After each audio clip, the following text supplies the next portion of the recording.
welcome back to another episode of the Bourbon Buds. We're starting a new thing here. Every Wednesday, we're going to be doing a Whiskey Wednesday discussion. There won't be any reviews or anything. It'll just be kind of us talking about different events that are going on in bourbon.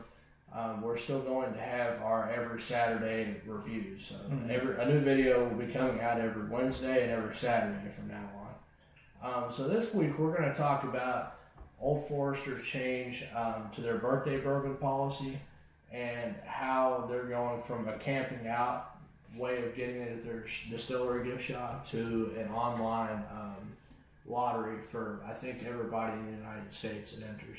So, Nick, what do you think about that?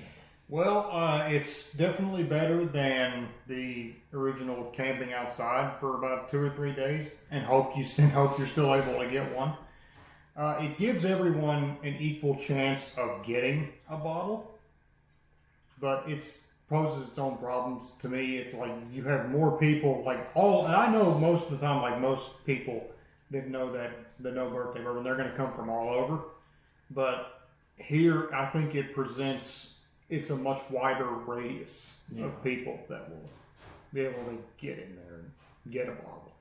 But I mean, overall, it's a better system.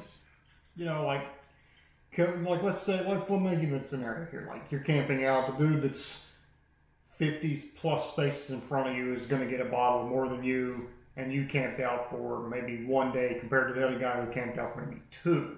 Yeah. But here, regardless, those two people are going to have an equal chance of getting a bottle. And that's the thing about camping out. You know, let's say they have 100 bottles. Somebody's going to be 101. You know, you could have been there, like somebody that was 99 or 100 could have been there 2 minutes before you did. You know, and then you sit there all that time. For me, it's kind of a double-edged sword. It's a good thing, you know, for people that aren't out of state. I mean, that are out of state, because we all, even though it's basically a zero chance, we all have the same chance of getting a bottle. The other good thing about it is if they keep more bottles and don't sell them to their distributors, they buy them back from their distributors, you know, that'll give people more of a chance to get a bottle because there's more of them versus if they have their distributors, you know, ship them to a store and then the store owners and managers buy all of them. But then, you know, you got the flip side of, hey, people earned it, they were there for how many days, and then there's people that just can't camp out. So, either way, it's a double-edged sword. It's really hard to say one way or the other. What will be interesting for me is to see how many other distilleries start doing this. That is interesting. I'd like to... You know, because, I mean, a lot of these places don't want people camping out, you know, all night and stuff. I mean...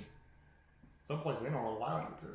So it's going to be very interesting, and I think it's going to be one of these things too that could be an experiment just to see how it works. You know, so it'll be interesting. But I just thought about this. So if any of our older watchers, veteran watchers, remember how we were 99th and 100th for the first batch of the 117 series from Old Forester. There could be someone like that in the camping out scenario where they're just really lucky to get there. But then I'm wondering, like, how are they going? How many bottles are they going to distribute? Like, I want to see how many people put their I'm trying to think of the word. Put their tickets in for one of these bottles. Compared to how many people camp out. Well, actually, yeah. That's the other thing too. Like, there's no telling like how many thousands of people, you know, put in for that, and how many multiple email addresses from the same person that go into that. But yeah, I mean, when we camped in line too, we could have easily been 101, 102. Oh, like, we almost left. Like, all right, well, you know, that's kind of our opinion on this. You know, be sure to like and subscribe and tune in to next week's episode, and be sure to follow us on Instagram in the description below. And also, make sure to click that bell icon so you're notified when we upload.